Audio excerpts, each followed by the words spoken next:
ఈ పద్యం భాగవతములోని గజేంద్ర మోక్షము ఘట్టములోనిది. ఎక్కడ జూచిన లెక్కకు నెక్కువయ్యి అడవి నడుచు నిజ యూధములో నొక్క కరినాథుడెడ తెగి చిక్కెనొక కరేణు కోటి సేవింపంగన్.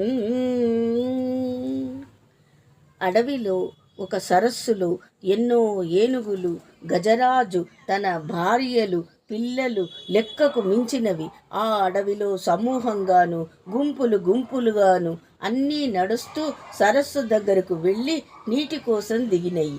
కానీ ఒక్క కరిరాజు మాత్రము ఏనుగుల గుంపు నుండి విడివడి నడుస్తూ సరస్సులో నీళ్ల కోసం వెళ్ళి దాహం తీర్చుకోవడం కోసం వెళ్ళింది.